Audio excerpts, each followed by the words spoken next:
And now, tonight's presentation from radio's outstanding theater of thrills, Suspense.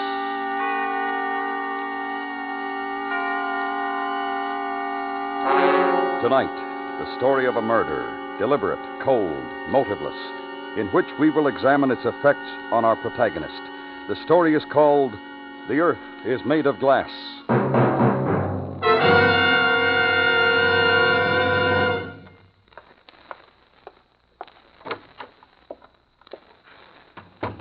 Good morning, Dr. West. Oh, good morning, Miss Adams. I've brought down the night charts from the fourth floor. And I'll look them over. What sort of night did you have? Fairly quiet, Doctor. No new cases. If there were, I don't know where you'd put them. Well, we have one vacant bed this morning, 436. Mr. Steele? Yes, he died about 4 a.m. Surprised he held on that long. I thought you might be upset, Doctor. I mean, the day supervisor, Miss Rosenberg, told me you and Mr. Steele were either related or very close friends. No, not at all. Mr. Steele suffered certain delusions. Just before he died, he asked me to give you this, Dr. West. It's some kind of diary or journal. He said he owed it to you, that it was in compensation. Very well, leave it on the desk. I'll ask who's in charge of settling his estate. All right, Doctor. I looked at the first few pages. It's very strange. Oh? Well, I'm going off duty. Very well, Miss Adams. I'll see you tomorrow. Yes, Doctor. The Journal of Richard Thomas Steele. Strange. He tore out a good many pages. Everything up to July 26th. That's only a month ago. Why on earth did he leave it to me? Who do you think I was? Poor devil, there was certainly something torturing him. July 26th, an extremely depressing day. From early morning on, the air was hot, heavy, sticky. I stayed indoors.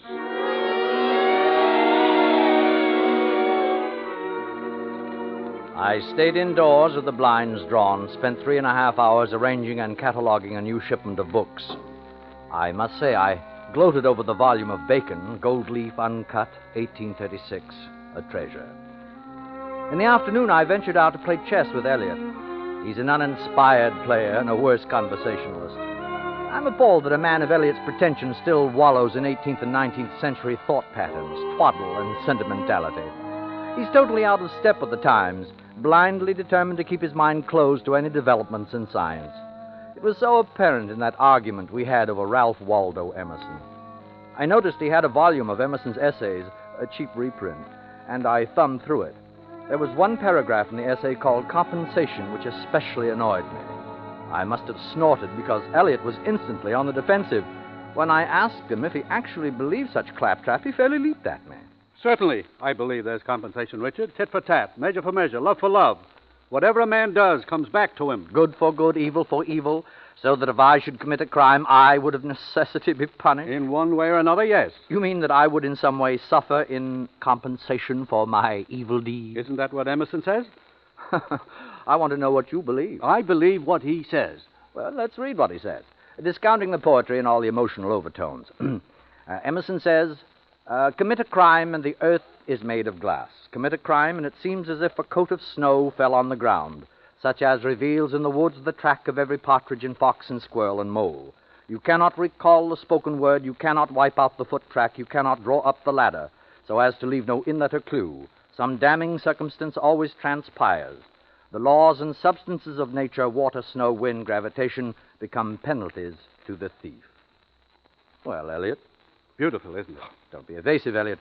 We're discussing his theory. Well, I don't see how there can be any argument. We know a good deal more than Emerson, you old fellow, especially about the laws and substances of nature. They surely haven't changed. No, but we've taken them into the laboratory. We've tested the substances and we've mastered the laws, put them under our control. The scientific method, Eliot. Why, it cancels out every word your friend Emerson wrote. The scientific method. Is it an open sesame to all knowledge? Does it make us gods? There are still mysteries we can never fathom, Richard. For instance, the mysteries in ourselves. In our souls? Yes, in our souls. And whatever it is we have that cannot be weighed or tested, yet which manifests itself in every good or evil thing we do. Say you commit a murder. Say I do. A perfect crime. For I grant you that a man of your intelligence can outwit the police. Nevertheless, you could not escape from, well, let's call it your conscience. But say I commit a laboratory murder. What? Well, let me put it this way. To catch a murderer, the police first set out to discover some connection between the murderer and his victim, which leads them to the motive for the crime. And when a murderer is caught by his own conscience, it is also through his connection with his victim, his emotional connection. But in a pure, abstract murder, one occurring in an emotional vacuum, Impossible. the two participants would be connected only by the unadulterated act of killing. But isn't every man connected first of all with himself? I mean, a man renders judgment on himself. In his soul, I would say. Oh, what superstitious claptrap, Elliot. Apparently you're completely unable to grasp my premise. Theoretically, a laboratory murder is entirely possible. Well, why not actually? It'd be very interesting to test the theory and find out.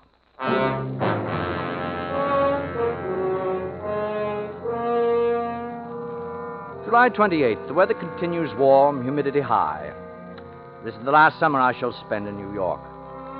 Today, I roamed around my library, read a little, thought a great deal. It's odd how I keep referring back to my conversation with Elliot. Abstract murder. A laboratory murder. I jotted down one or two theoretical points today. An amusing project in such hot weather.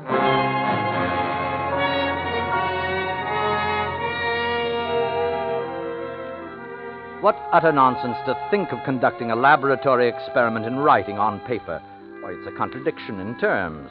The core of the scientific method is to prove theory in life. So, let us proceed actually to create a pure murder. A murder committed, as I said to Eliot, in a material and emotional vacuum. A murder of someone with whom I have no connection, whom I have no possible reason to kill. But I will decide how to choose my victim after I've made all the other preparations and have purchased the necessary equipment. Gloves, sir? What kind of gloves? Oh, any kind of gloves? But I mean, what do you want them for?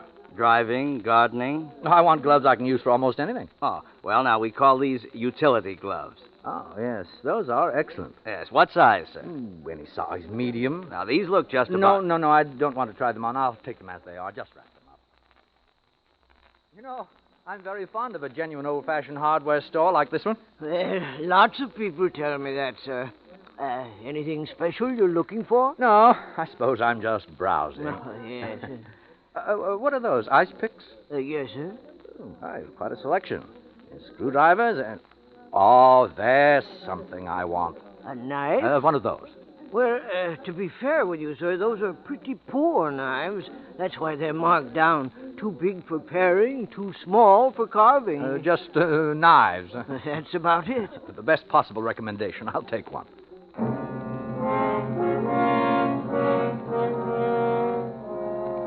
A meaningless knife, all-purpose gloves, knife and gloves new, factory-made, uncontaminated by human association, smelling only of the harsh, impersonal machines which turned them out. My first safeguards against the intrusion of emotion. And now, to complete my plans, who will it be? I must never see his or her face. I must not know his or her name, age, occupation, thoughts, or desires. I must come into contact with this victim as casually as though we were blown together by the wind. There can be no selection, no volition on my part, except the elementary volition necessary to raise my arm to kill.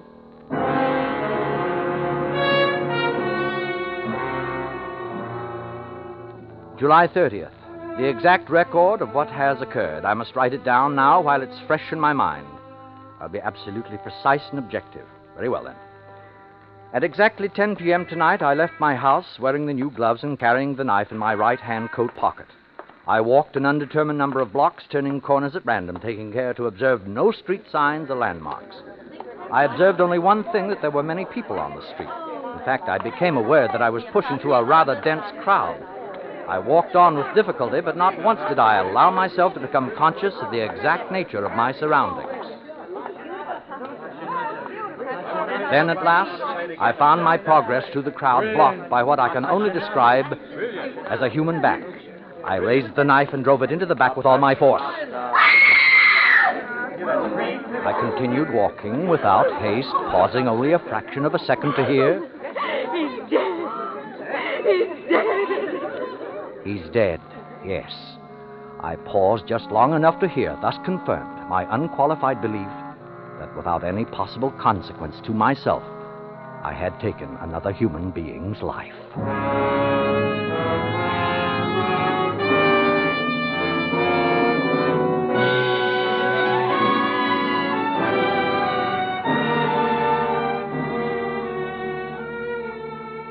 You are listening to Mr. Joseph Kearns in Sylvia Richards' Study in Motive, The Earth is Made of Glass. Tonight's presentation in radio's outstanding theater of thrills, Suspense.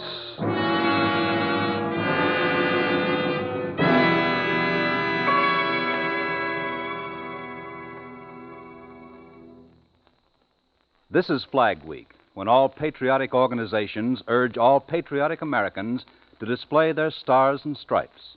Your flag, hanging on high, tells all who pass that America truly is one nation indivisible. Give new glory to old glory by showing your country's colors during Flag Week and on all patriotic holidays, national and local. And now, we bring back to our Hollywood soundstage Mr. Joseph Kearns in Elliot Lewis's production of The Earth is Made of Glass, a tale well calculated to keep you in suspense.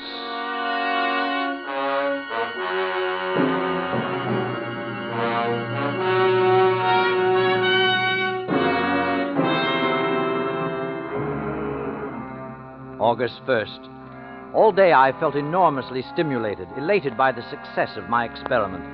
The very intensity of the sun outside my study has added to my feeling of well-being. Tomorrow I shall complete my notes on this extraordinary and I'm sure valuable psychological study. Today I shall relish to the full my mood of achievement. How I regret that I can't tell old Elliot. I can picture the disbelief and horror on his face if he knew.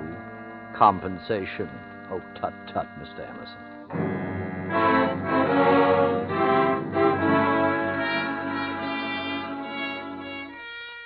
August 3rd. Yesterday I was unable to write in my journal because of the excessive heat and because I suffered from a headache and a vibration in my ears. Today I'm forcing myself to write to have on record the final control in my experiment, my laboratory murder.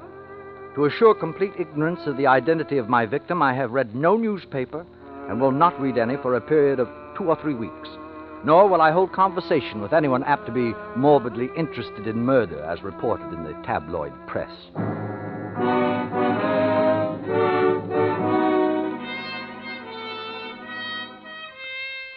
August 4th, the heat is unbearable, and all day I have felt that odd, heavy vibration in my head, now also on my arms and body.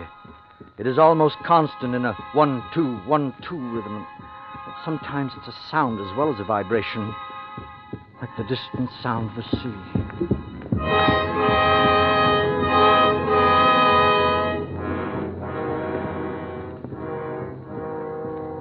I must consult a doctor. Last night I was kept awake by the throbbing in my head, and toward morning I was subjected to a new agony. Very softly at first, but louder and louder, like voices heard in delirium. My head became filled with an almost hysterical babbling. Not for an instant have the voices stopped or even paused. They seemed to keep time with the reverberation of my heart.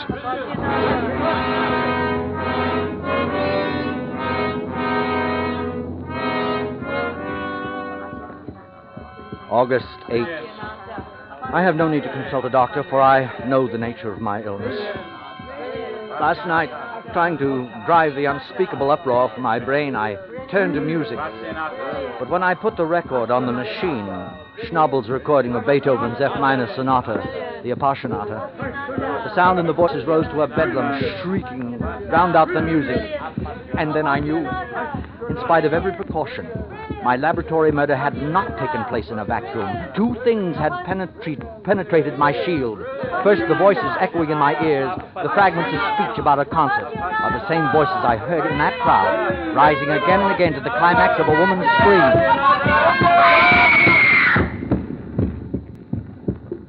And the pulsing pulsing sound I hear, when I drove that knife home into a beating heart, its vital rhythm, the mighty leap and contraction of the heart's muscle on the blade of the knife, was transmitted back to me through my hand and remains indelibly recorded in the heartbeat of my own blood.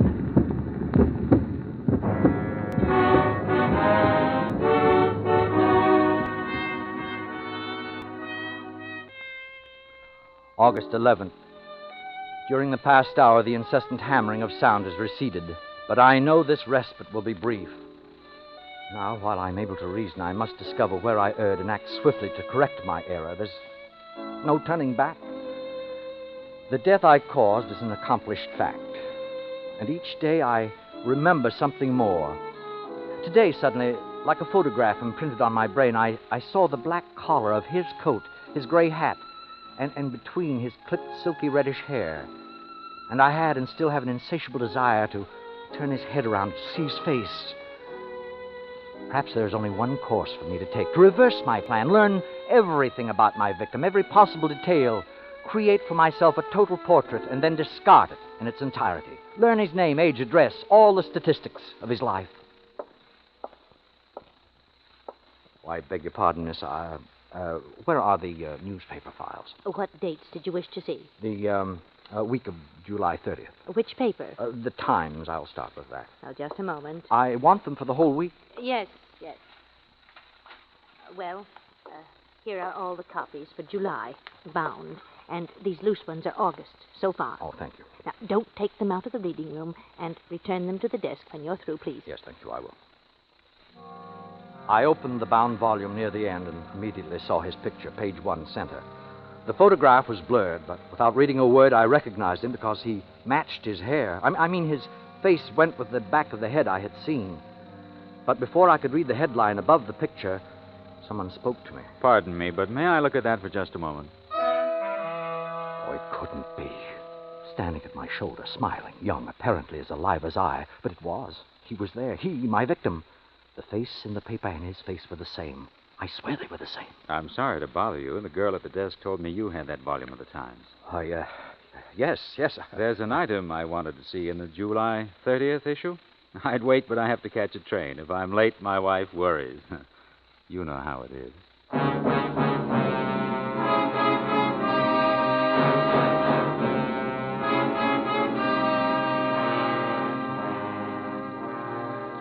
If I am late, my wife worries. And that night, he was very late. Somewhere, she's still waiting. Is that what he wanted me to know? Oh, but this is madness, hysteria. It's merely coincidence that the man in the library looks so much like him. He's dead. I know he's dead, and the dead neither walk nor speak. I must believe that. And I must go back to the library and find out where he lived, who and what he was.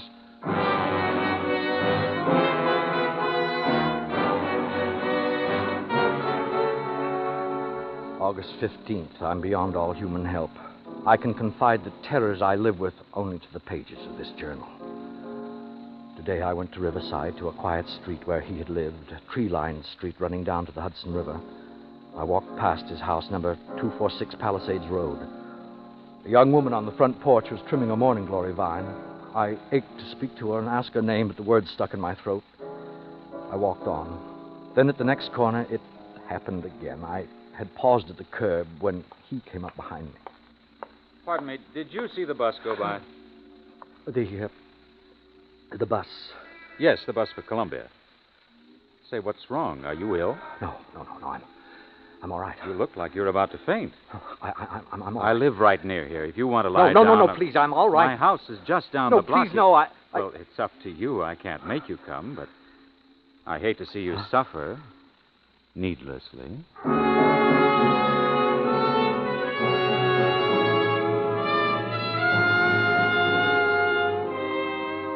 August 20th. He doesn't like to see me suffer.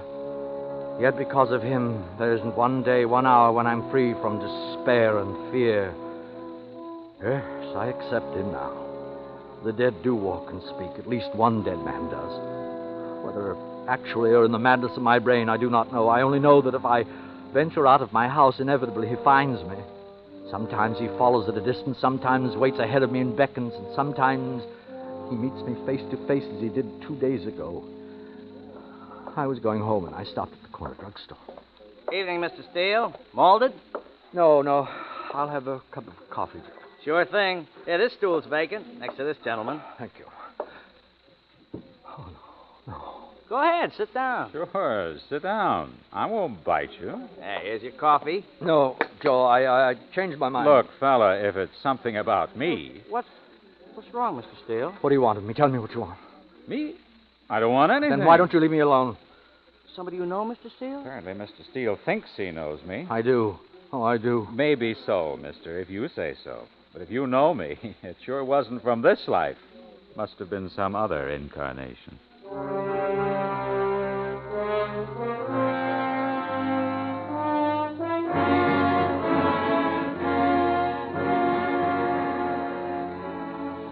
That was the evening of the 17th. And yesterday I'd started down the subway steps at 53rd Street. After looking all around to make sure he was nowhere near. But I'd only gone a few steps when I felt my arm jostled and I turned. Oh, pardon me. Please, what do you want? What? What do you mean? Why are you following me? I looked and I didn't see you, and then suddenly you struck my arm. Maybe it's just fate or something. Anyway, I said I was Oh, sorry. then have mercy on me and go away. Look, you don't own the subway. Please, I beg of you. Okay. Since my face seems to give you the willies, I'll be big-hearted. I'm in no hurry, got all the time in the world, so I'll wait and take the next train. Will that help? You know it will. I don't know and don't want to, but run along now before I change my mind.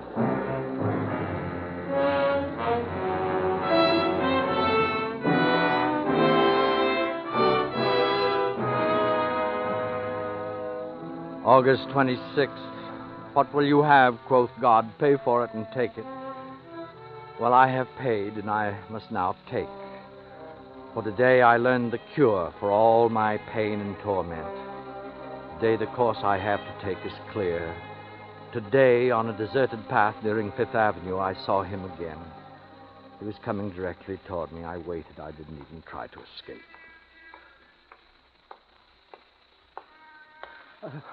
Wait, I must ask. Ask me what? Only one question. I have to know. I'm not sure Please, I understand. We don't have to play games or pretend. I accept you. You're real. Yes, I guess I'm real And enough. only you can give me the answer. Why me? Please, I can't stand much more. Can't you see? You look sick. If you want me to help you, There's only one way you can help. Only one way. Just answer me. Well, okay. Go ahead. I'll try. Do you believe in compensation? Now, what do you mean by that? I mean, if someone does evil, if I have done evil, must I get evil in return? Well, say it again. Do you believe in good for good, evil for evil? Look, what about killing? Well, there's all sorts of killing. In the war, I killed several people. I know, but senseless killing with no reason. What is the compensation for that? You've asked a pretty complicated question of a pretty simple guy. The only thing that comes to my mind right now is what it says in the Bible, an eye for an eye and a tooth for a tooth. That's what you believe? Well, sure, I guess that's what I believe. Well, does that answer your question?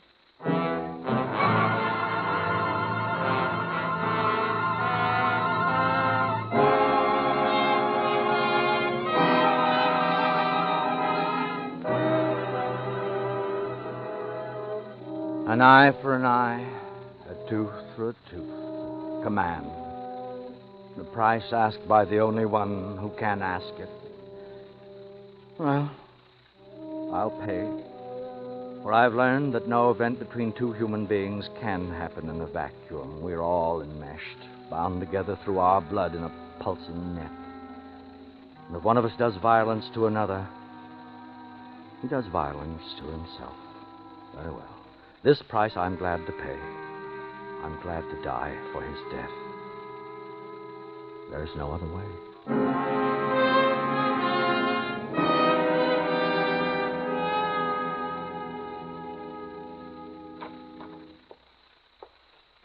Hello, Mr. Steele.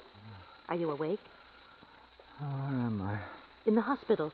How do you feel? Hospital.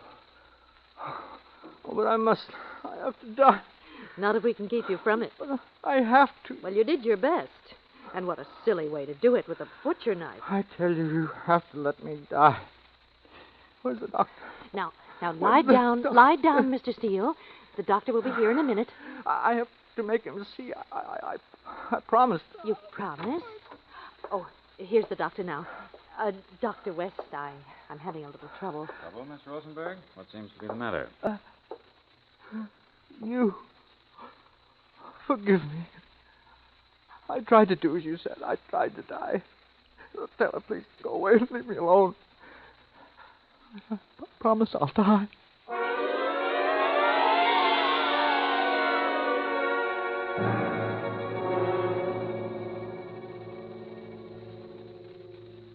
Miss Adams, Yes, Dr. West? did you finish reading his journal? Yes, Doctor. It's a weird document. Certainly is. What made him think you were the man he killed? That was the nature of his illness. He had a fixed delusion. He looked at me and saw someone else's face. How strange. Yes, but there's something stranger still. When I finished reading this, I called the police and checked. About the murder? Yes, and there was no such murder as he described. Not on July 30th, not ever. He didn't kill anyone? He never drove his knife into a living back. But Richard Steele killed. In his mind. You mean just because he thought of killing? No, he went further than that. He selected his victim. Who? The man whose picture was in the paper. I looked it up. It was on the front page of the book review section, the photograph of an author. Someone he wanted to kill? Yes. And even for that crime, because he wished for someone's death. The earth was made of glass. There was full compensation. Whose death? Who was it? The author of a new biography called Ralph Waldo Emerson in Our Times. And who was it by? The author was Richard Steele himself.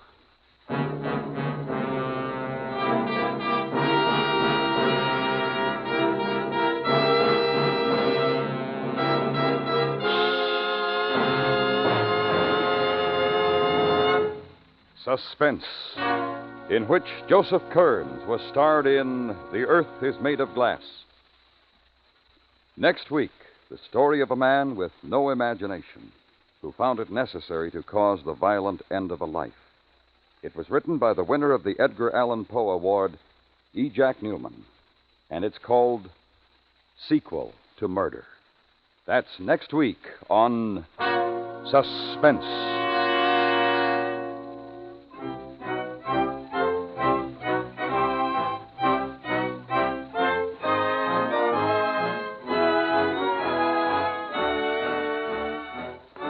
Suspense is produced and directed by Elliott Lewis, with music composed by Lucien Morawick and conducted by Lud Gluskin.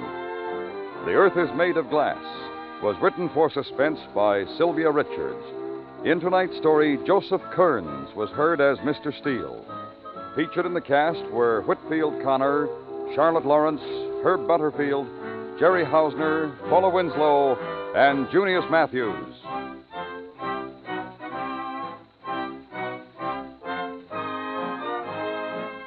And remember, next week, E. Jack Newman's new suspense play, Sequel to Murder.